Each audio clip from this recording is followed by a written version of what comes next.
Antologi Pembacaan Firman Tuhan yang Maha Kuasa.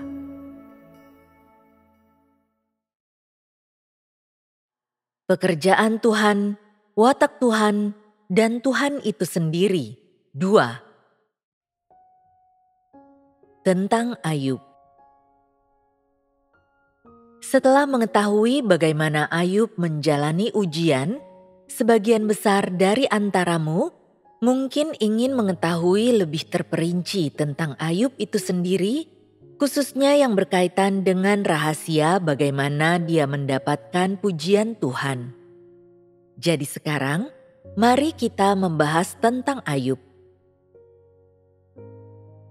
Dalam kehidupan sehari-hari Ayub, kita melihat hidupnya yang tak bercela, kejujuran, sikap takut akan Tuhan, dan menjauhi kejahatan. Jika kita akan membahas tentang Ayub, kita harus mulai dengan penilaian tentang dia yang diucapkan dari mulut Tuhan sendiri. Tidak ada seorang pun seperti dia di bumi yang demikian tak bercela dan jujur, yang takut akan Tuhan dan menjauhi kejahatan. Pertama, mari kita belajar tentang hidup Ayub yang tak bercela dan kejujurannya. Apa pemahaman engkau semua mengenai kata tak bercela dan jujur? Apakah engkau percaya bahwa Ayub itu tanpa cela, bahwa dia terhormat? Tentu saja ini merupakan penafsiran dan pemahaman harfiah dari kata tak bercela dan jujur. Namun, konteks kehidupan nyata merupakan bagian yang tidak dapat dipisahkan untuk memperoleh pemahaman yang benar tentang Ayub. Perkataan, buku-buku, dan teori saja tidak akan memberikan jawaban apapun. Kita akan memulai dengan melihat kehidupan keluarga Ayub, seperti apa perilaku normalnya selama hidupnya. Ini akan memberitahukan kepada kita tentang prinsip dan tujuan hidupnya, serta tentang kepribadian dan pengejarannya. Sekarang, mari kita membaca kalimat terakhir dalam Ayub pasal 1 ayat 3. Orang ini adalah yang terkaya di antara semua orang di timur. Yang dimaksud dengan kalimat ini adalah bahwa status dan kedudukan Ayub sangat tinggi, dan meskipun kita tidak diberitahu apakah alasan dia adalah yang terbesar di antara semua orang di timur adalah karena kekayaannya yang melimpah, atau karena dia tak bercela dan jujur, serta takut akan Tuhan sementara menjauhi kejahatan, secara keseluruhan kita tahu bahwa status dan kedudukan Ayub sangat dihargai. Sebagaimana dicatat dalam Alkitab, kesan pertama orang tentang Ayub adalah bahwa Ayub tak bercela, bahwa dia takut akan Tuhan dan menjauhi kejahatan, dan bahwa dia memiliki kekayaan melimpah dan status yang terhormat.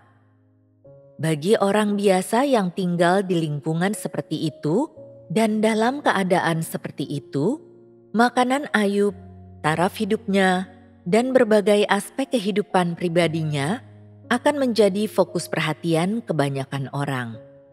Jadi, kita harus melanjutkan membaca Alkitab.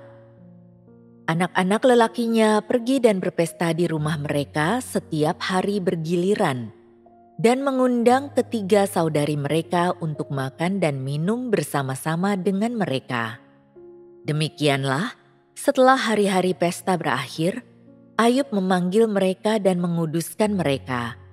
Dia bangun pagi-pagi benar dan mempersembahkan korban bakaran sesuai dengan jumlah anak-anaknya, karena Ayub berkata, "Mungkin saja anak-anak lelakiku sudah berbuat dosa dan mengutuki Tuhan dalam hati mereka." Demikianlah yang senantiasa dilakukan Ayub. Ayat-ayat ini memberitahukan kepada kita dua hal. Yang pertama adalah putra dan putri Ayub biasa berpesta dengan banyak makan dan minum.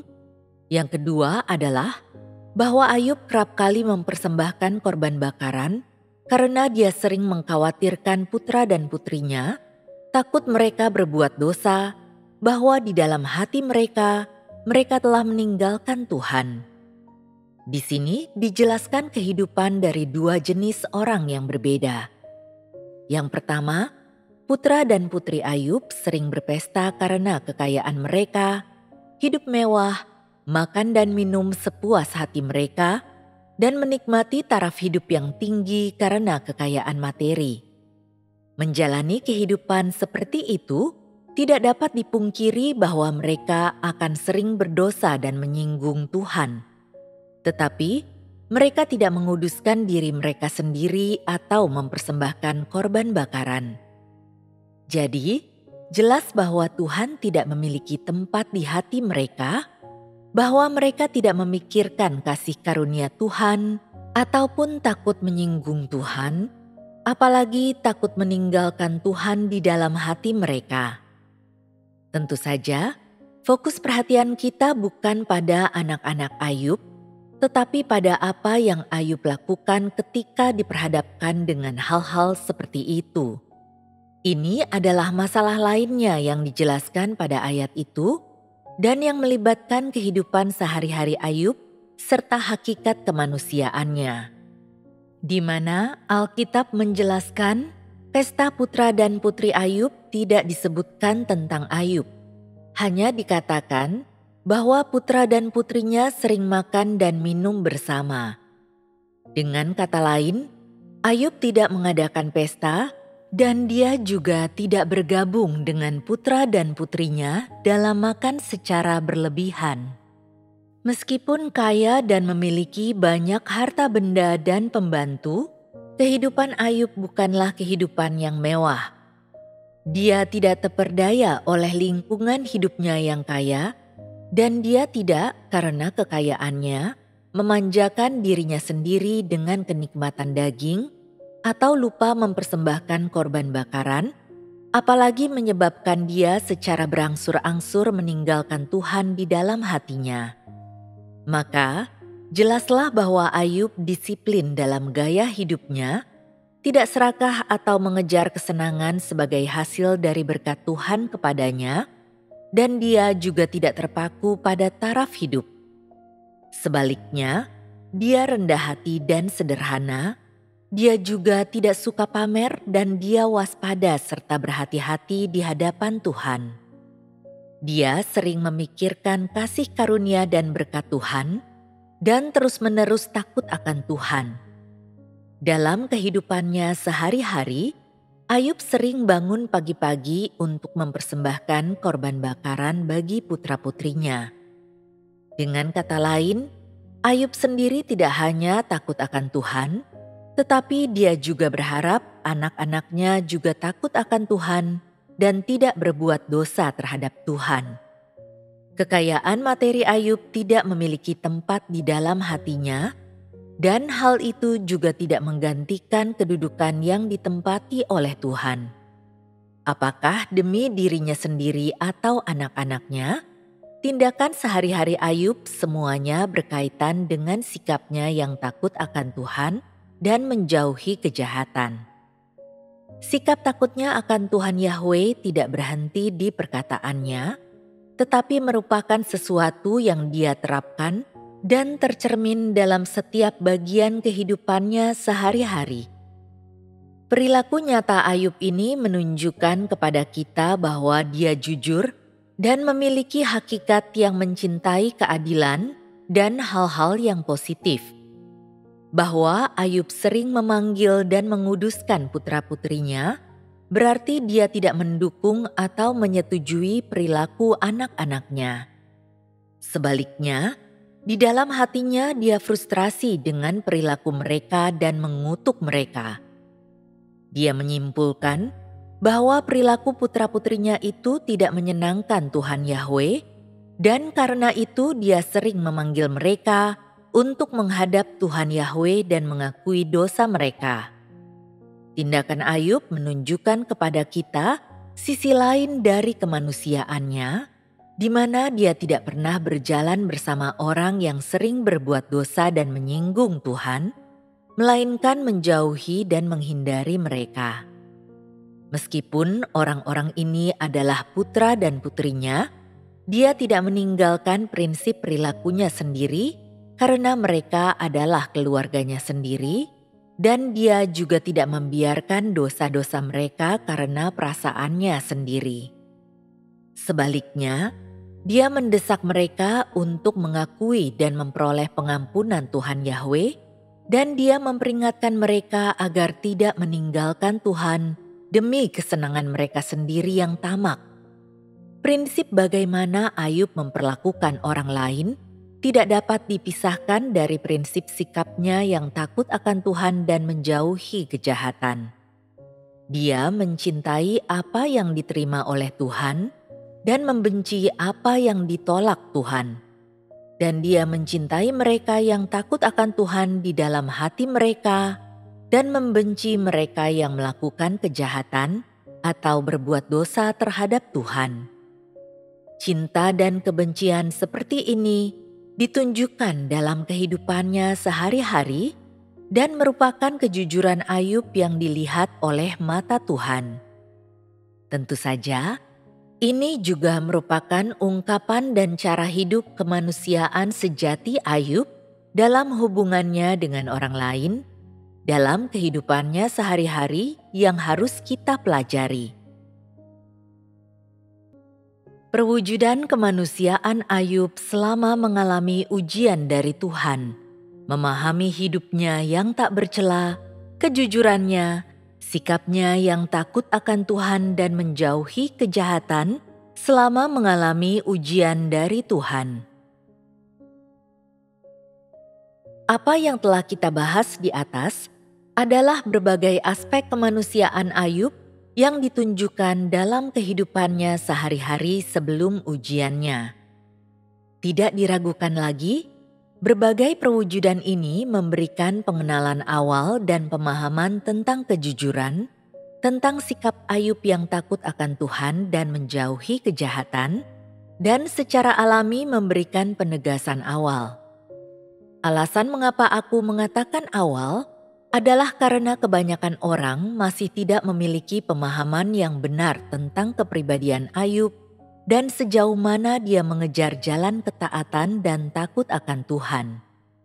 Dengan kata lain, pemahaman kebanyakan orang tentang Ayub tidak lebih dalam dari kesan yang cukup baik tentang dia yang diuraikan oleh 2 ayat dalam Alkitab yang memuat perkataannya, Yahweh yang memberi, Yahweh juga yang mengambil. Terpujilah nama Yahweh. Dan apakah kita mau menerima yang baik dari tangan Tuhan dan tidak mau menerima yang jahat?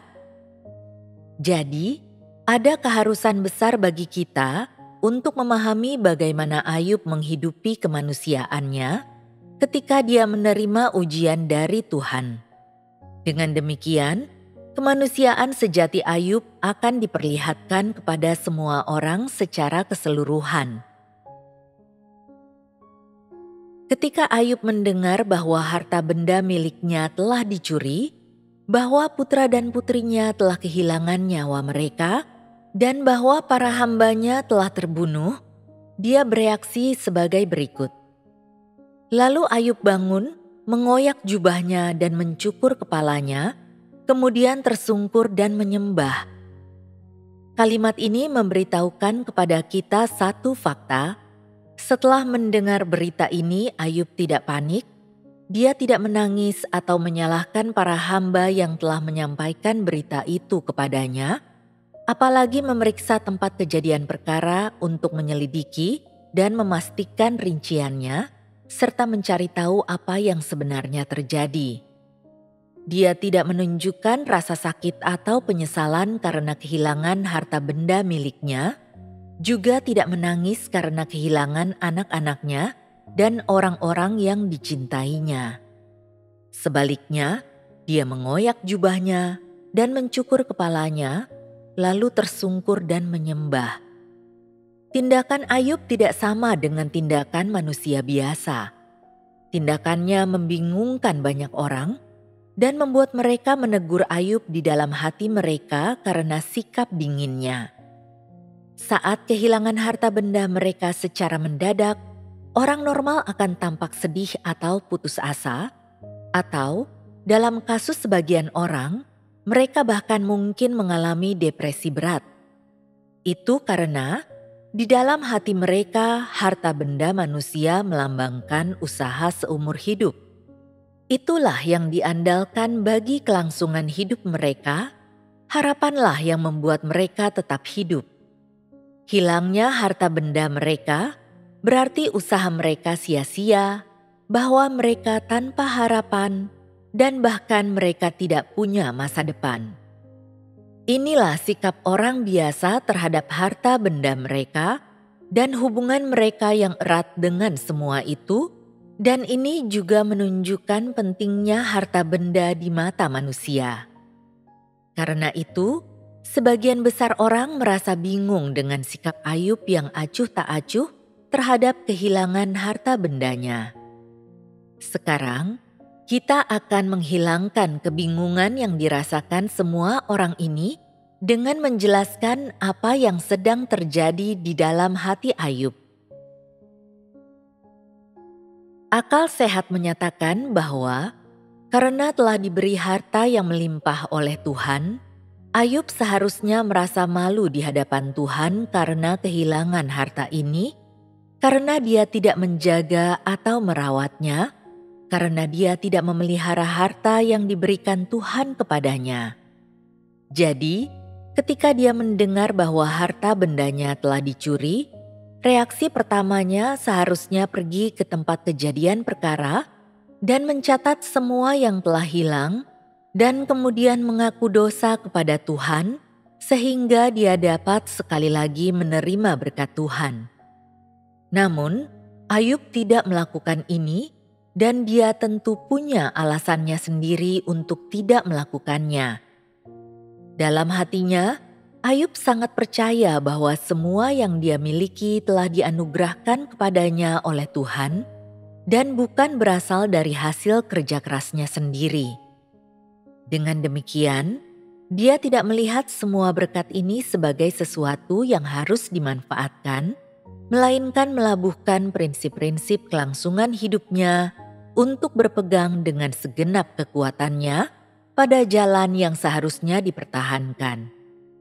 Dia menghargai berkat Tuhan dan mengucap syukur atas berkat itu, tetapi dia tidak terpikat oleh berkat, dan dia juga tidak mencari berkat yang lebih banyak lagi. Seperti itulah sikapnya terhadap harta benda. Dia tidak melakukan apapun demi mendapatkan berkat, dan dia juga tidak khawatir atau dirugikan karena kurangnya atau hilangnya berkat Tuhan. Dia tidak menjadi liar, bahagia berlebihan karena berkat Tuhan, dan dia juga tidak mengabaikan jalan Tuhan atau melupakan kasih karunia Tuhan oleh karena berkat yang sering dia nikmati. Sikap Ayub terhadap harta bendanya mengungkapkan kepada orang-orang kemanusiaannya yang sejati.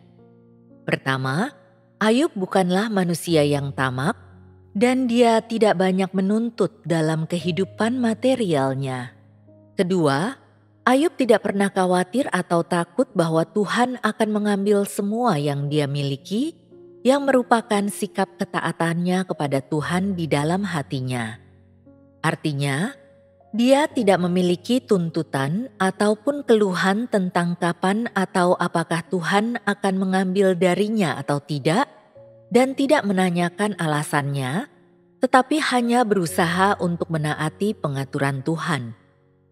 Ketiga, dia tidak pernah menganggap hartanya berasal dari usahanya sendiri, tetapi semuanya dianugerahkan kepadanya oleh Tuhan.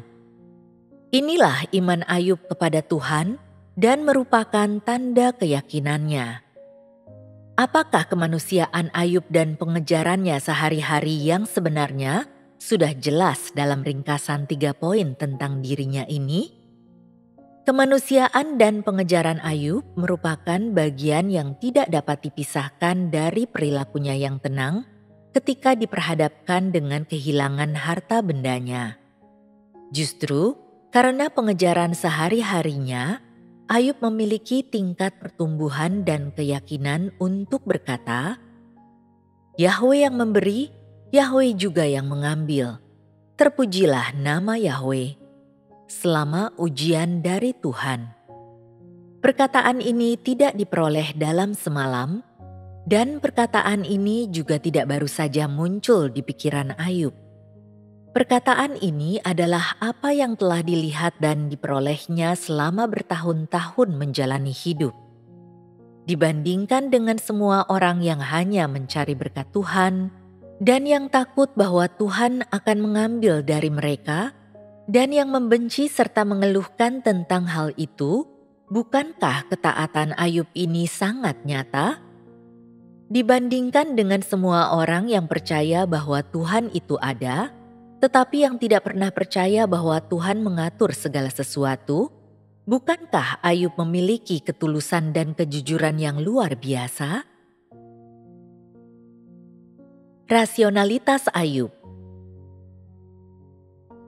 Pengalaman nyata Ayub dan kemanusiaannya yang jujur dan tulus memungkinkan dia membuat penilaian dan pilihan yang paling rasional ketika dia kehilangan harta benda dan anak-anaknya. Pilihan rasional seperti ini tidak dapat dipisahkan dari pengejarannya sehari-hari dan perbuatan Tuhan yang telah dia ketahui selama kehidupannya sehari-hari. Kejujuran Ayub membuatnya mampu untuk percaya bahwa tangan Yahwe berkuasa atas segalanya. Keyakinannya membuatnya dapat mengetahui fakta kedaulatan Tuhan Yahwe atas segala sesuatu. Pengetahuannya membuatnya mau dan mampu untuk menaati kedaulatan dan pengaturan Tuhan Yahwe. Ketaatan Ayub memampukannya menjadi semakin setia dalam takutnya akan Tuhan Yahwe. Sikap takutnya membuatnya semakin nyata dalam menjauhi kejahatan. Akhirnya Ayub menjadi tak bercela karena dia takut akan Tuhan dan menjauhi kejahatan. Dan hidupnya yang tak bercela membuatnya bijaksana dan memberinya rasionalitas tertinggi. Bagaimana seharusnya kita memahami kata rasional ini?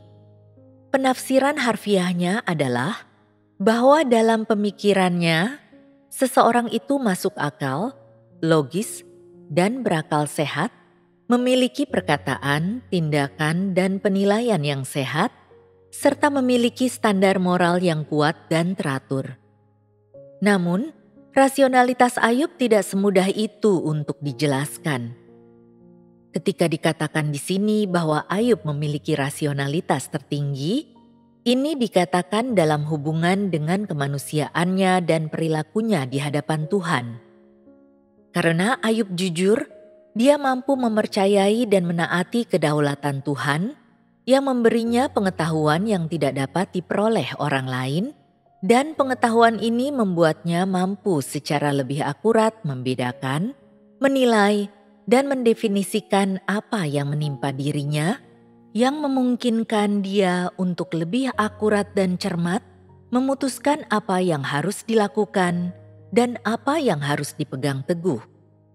Dengan kata lain, perkataan, perilaku, prinsip-prinsip di balik tindakannya, dan pedoman yang dengannya dia bertindak, teratur, jelas dan spesifik, serta tidak sembarangan, impulsif, ataupun emosional. Dia tahu bagaimana memperlakukan apapun yang menimpa dirinya. Dia tahu bagaimana menyeimbangkan dan menangani hubungan antara peristiwa-peristiwa rumit. Dia tahu bagaimana berpegang teguh pada jalan yang harus dipegang teguh. Dan selain itu, dia tahu bagaimana memperlakukan pemberian dan pengambilan oleh Tuhan Yahwe. Inilah rasionalitas Ayub. Justru karena Ayub diperlengkapi dengan rasionalitas seperti itulah, dia berkata, Yahwe yang memberi, Yahwe juga yang mengambil. Terpujilah nama Yahwe. Ketika dia kehilangan harta benda dan putra-putrinya. Ketika Ayub diperhadapkan dengan rasa sakit yang luar biasa pada tubuhnya, Dan dengan protes dari para kerabat dan sahabatnya, dan ketika diperhadapkan dengan kematian, perilaku Ayub yang sebenarnya kembali menunjukkan wajah aslinya kepada semua orang. Watak Ayub sesungguhnya benar, murni, dan tanpa kepalsuan. Mari kita membaca Ayub pasal 2 ayat 7-8. Lalu iblis pergi dari hadapan Yahwe dan menimpakan Ayub dengan bisul yang busuk dari telapak kaki sampai ubun-ubun kepalanya. Lalu Ayub mengambil sepotong beling untuk menggaruk-garuk dirinya dan duduk di tengah-tengah abu. Ini adalah penjelasan tentang perilaku Ayub ketika bisul yang busuk muncul di sekujur tubuhnya. Pada saat ini, Ayub duduk di tengah-tengah abu saat dia menahan rasa sakit. Tak seorang pun merawatnya dan tak seorang pun membantunya mengurangi rasa sakit di tubuhnya. Sebaliknya, dia menggunakan sepotong beling untuk menggaruk-garuk permukaan bisulnya yang busuk. Sepintas, ini hanyalah sebuah tahap dalam siksaan Ayub dan tidak ada hubungannya dengan kemanusiaan Ayub dan sikapnya yang takut akan Tuhan, karena Ayub tidak mengucapkan sepatah kata pun untuk mengungkapkan suasana hati dan pandangannya pada saat ini. Namun, tindakan Ayub dan perilakunya masih merupakan ungkapan sejati dari kemanusiaannya. Dalam catatan di pasal sebelumnya, kita membaca bahwa Ayub adalah orang terkaya di antara semua orang di timur.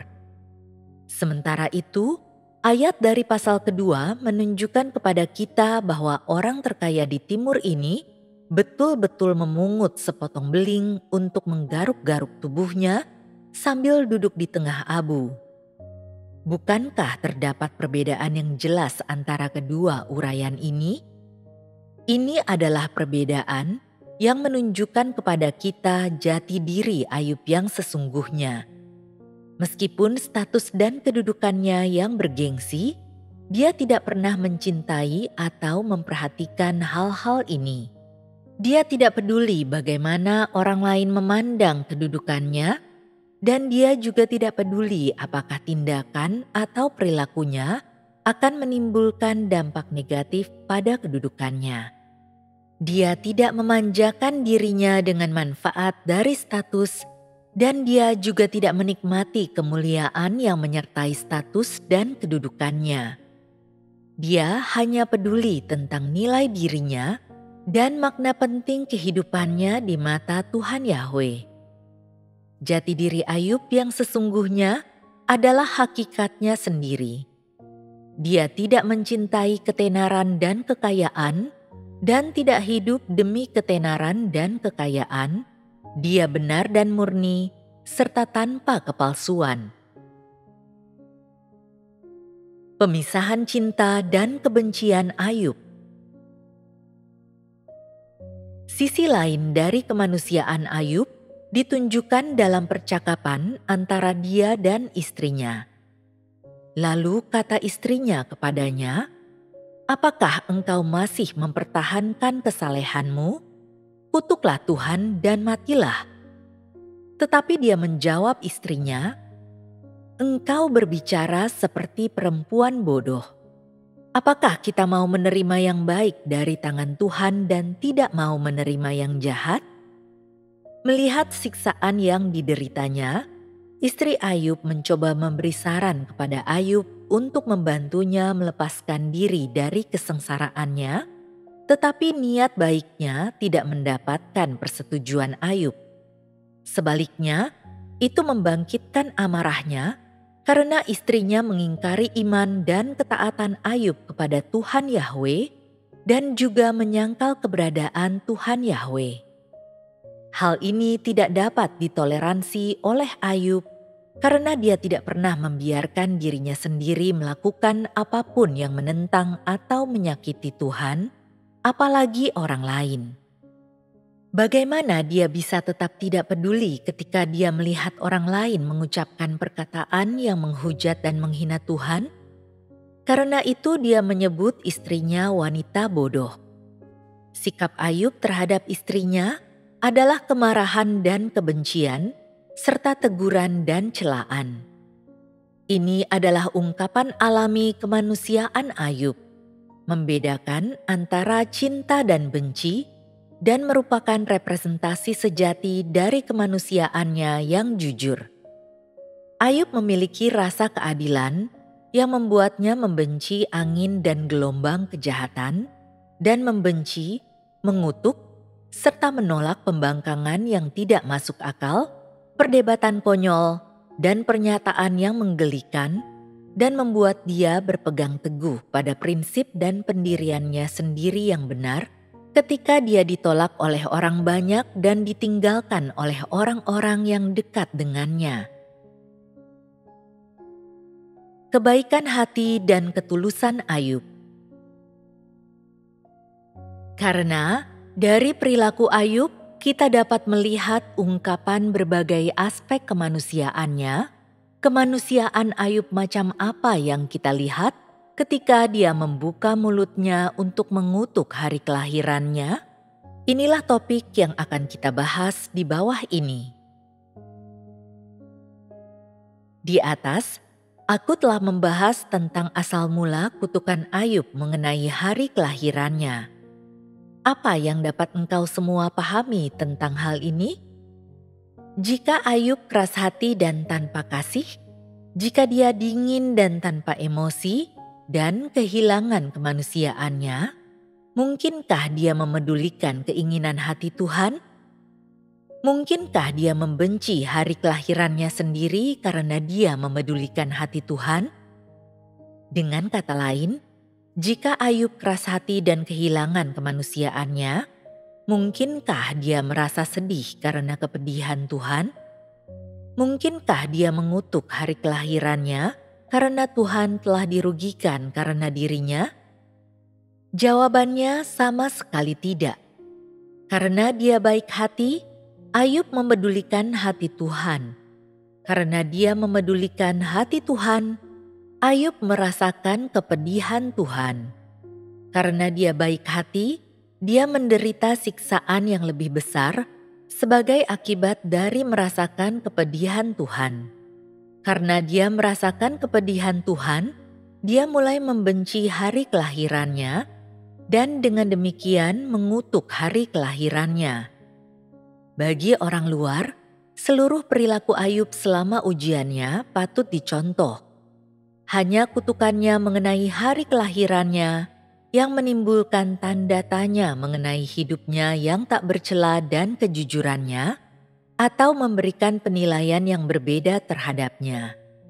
Sebenarnya, ini adalah ungkapan paling sejati dari hakikat kemanusiaan Ayub.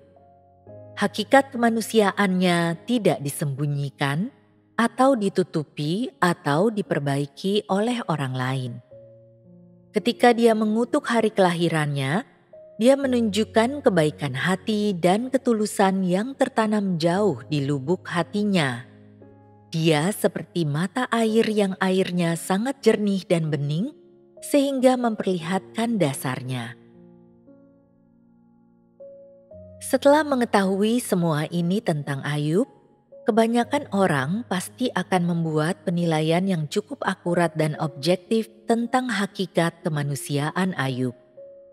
Mereka seharusnya juga memiliki pemahaman yang mendalam, praktis, dan lebih maju serta penghargaan terhadap hidupnya yang tak bercela dan kejujuran Ayub seperti yang dibicarakan oleh Tuhan. Semoga pemahaman dan penghargaan ini akan membantu orang-orang memulai jalan takut akan Tuhan dan menjauhi kejahatan. Hubungan antara penyerahan Ayub oleh Tuhan kepada iblis dan tujuan pekerjaan Tuhan.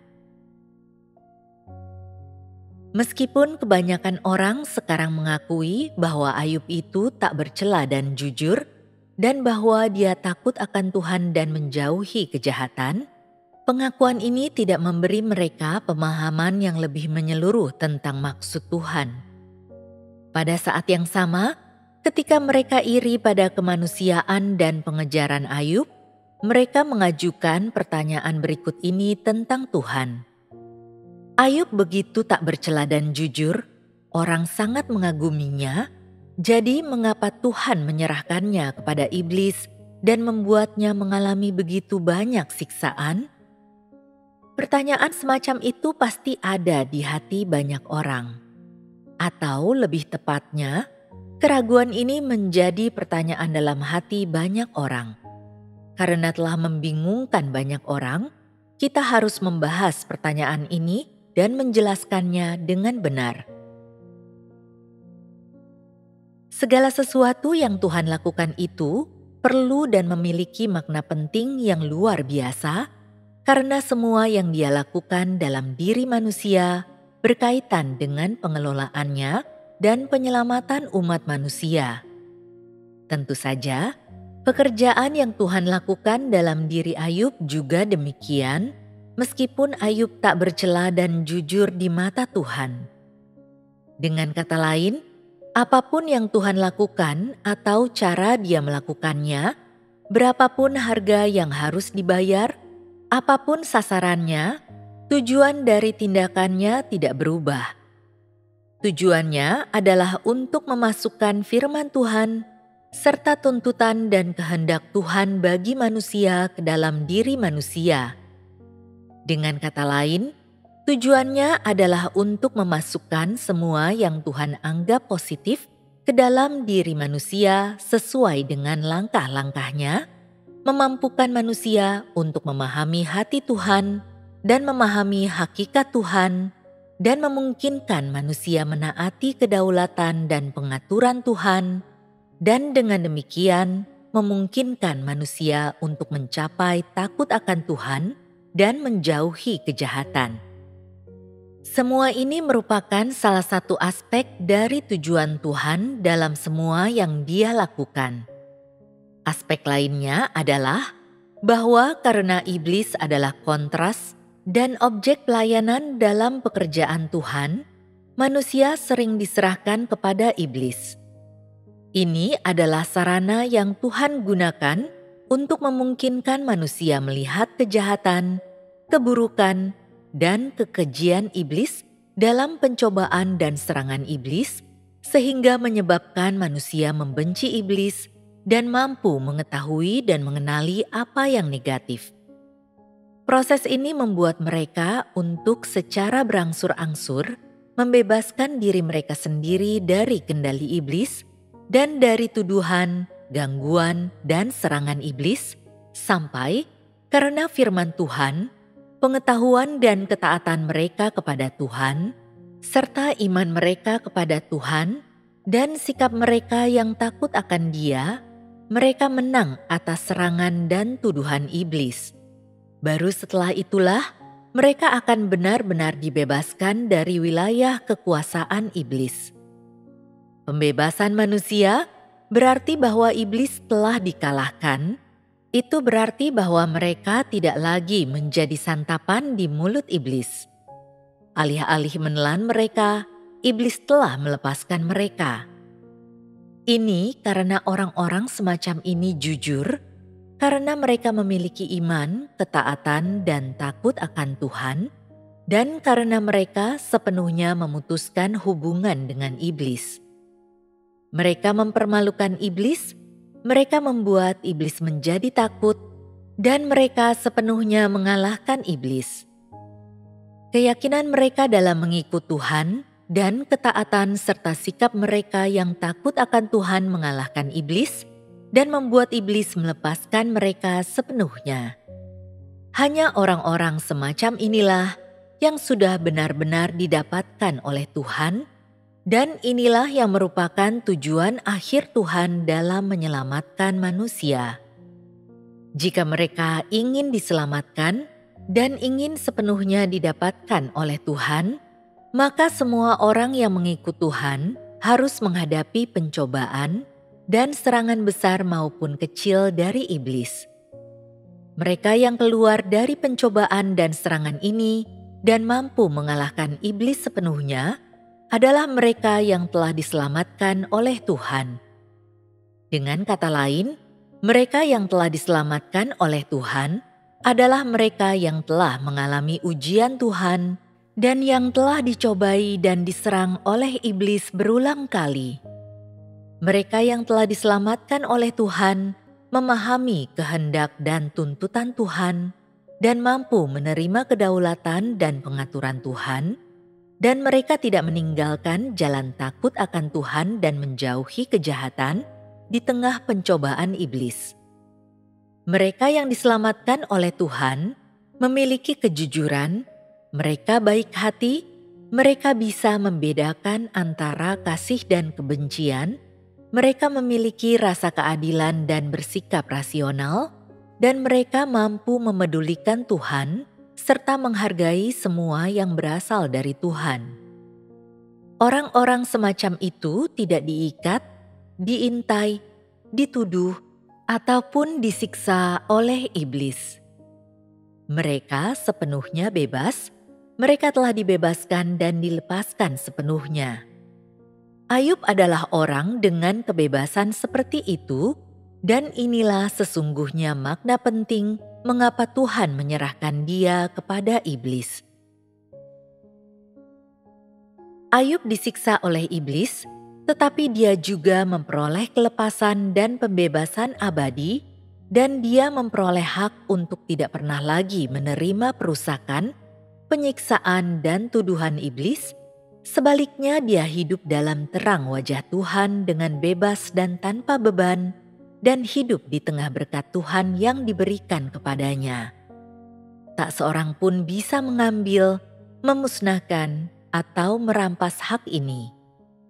Itu diberikan kepada Ayub sebagai upah atas iman, tekad dan ketaatan, serta takut akan Tuhan. Ayub membayar harga hidupnya untuk mendapatkan sukacita dan kebahagiaan di bumi dan mendapatkan kelayakan dan hak sebagaimana ditetapkan oleh surga dan diakui oleh bumi untuk menyembah Sang Pencipta tanpa gangguan sebagai makhluk ciptaan Tuhan yang sejati di bumi. Itu juga merupakan hasil terbaik dari pencobaan yang diderita oleh Ayub. Ketika orang belum diselamatkan, hidup mereka sering diganggu dan bahkan dikendalikan oleh iblis. Dengan kata lain, orang yang belum diselamatkan adalah tawanan iblis. Mereka tidak memiliki kebebasan, mereka belum dilepaskan oleh iblis, mereka tidak layak atau berhak untuk menyembah Tuhan, dan mereka dikejar dengan gigih dan diserang secara kejam oleh iblis. Orang-orang semacam itu tidak memiliki kebahagiaan untuk ditunjukkan, mereka tidak memiliki hak keberadaan yang normal untuk ditunjukkan, dan bahkan mereka tidak memiliki martabat untuk ditunjukkan.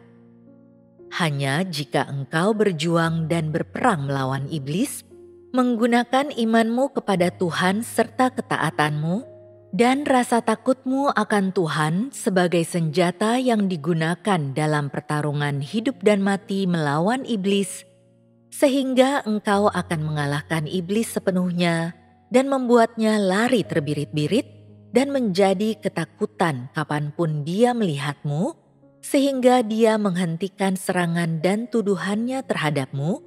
Baru setelah itulah engkau akan diselamatkan dan menjadi bebas. Jika engkau bertekad untuk benar-benar putus dengan iblis, tetapi tidak diperlengkapi dengan senjata yang akan membantumu mengalahkan iblis, maka engkau akan tetap berada dalam bahaya.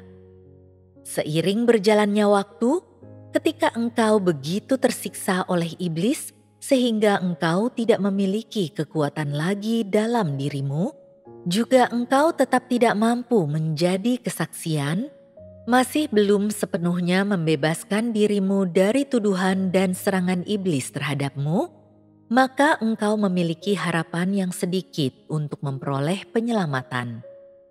Pada akhirnya, saat akhir pekerjaan Tuhan dikumandangkan, engkau akan tetap berada dalam cengkraman iblis, tidak mampu membebaskan dirimu, dan dengan demikian engkau tidak akan pernah memiliki kesempatan atau harapan. Maka implikasinya adalah orang tersebut akan sepenuhnya berada dalam penawanan iblis. Menerima ujian dari Tuhan, mengalahkan pencobaan iblis, dan membiarkan Tuhan mendapatkan dirimu sepenuhnya. Selama pekerjaan pembekalan dan sokongan Tuhan bagi manusia, Dia memberitahukan seluruh kehendak dan tuntutannya kepada manusia dan memperlihatkan perbuatan, wataknya, serta apa yang dimilikinya dan siapa Dia kepada manusia. Tujuannya adalah memperlengkapi manusia dengan tingkat pertumbuhan dan untuk memungkinkan manusia memperoleh berbagai kebenaran dari Tuhan tatkala mengikutnya, kebenaran yang merupakan senjata yang diberikan kepada manusia oleh Tuhan untuk memerangi iblis. Dengan diperlengkapi, manusia harus menghadapi ujian dari Tuhan. Tuhan memiliki banyak sarana dan jalan untuk menguji manusia, tetapi tiap-tiap sarana dan jalan itu memerlukan kerjasama musuh Tuhan, iblis.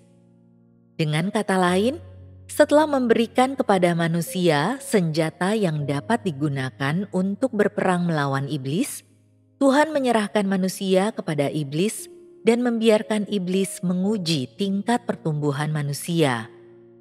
Jika manusia bisa melepaskan diri dari formasi perang iblis, jika manusia bisa meloloskan diri dari pengepungan iblis dan tetap hidup, maka manusia akan lulus ujian. Namun, jika manusia gagal untuk meninggalkan formasi perang iblis dan tunduk kepada iblis, maka dia tidak akan lulus ujian. Aspek apapun dari manusia yang diperiksa oleh Tuhan, kriteria untuk pemeriksaannya adalah apakah manusia berdiri teguh atau tidak dalam kesaksiannya saat diserang oleh iblis, dan apakah dia telah meninggalkan Tuhan atau tidak, serta menyerah dan tunduk kepada iblis ketika dijerat iblis. Dapat dikatakan bahwa apakah manusia bisa diselamatkan atau tidak tergantung pada apakah dia mampu mengalahkan dan menundukkan iblis, dan apakah dia bisa memperoleh kebebasan atau tidak, itu bergantung pada apakah dia mampu mengangkat sendiri senjata yang diberikan kepadanya oleh Tuhan untuk mengalahkan perbudakan iblis, membuat iblis menyerah total dan tidak mengganggunya lagi. Jika iblis menyerah total dan melepaskan seseorang, ini berarti bahwa iblis tidak akan pernah lagi mencoba untuk merampas orang ini dari Tuhan, tidak akan pernah lagi menuduh dan mengganggu orang ini, tidak akan pernah lagi dengan sembrono menyiksa atau menyerang mereka. Hanya orang seperti inilah yang telah benar-benar didapatkan oleh Tuhan. Ini adalah seluruh proses yang digunakan oleh Tuhan untuk mendapatkan manusia. Peringatan dan pencerahan yang diberikan kepada generasi berikutnya oleh kesaksian Ayub.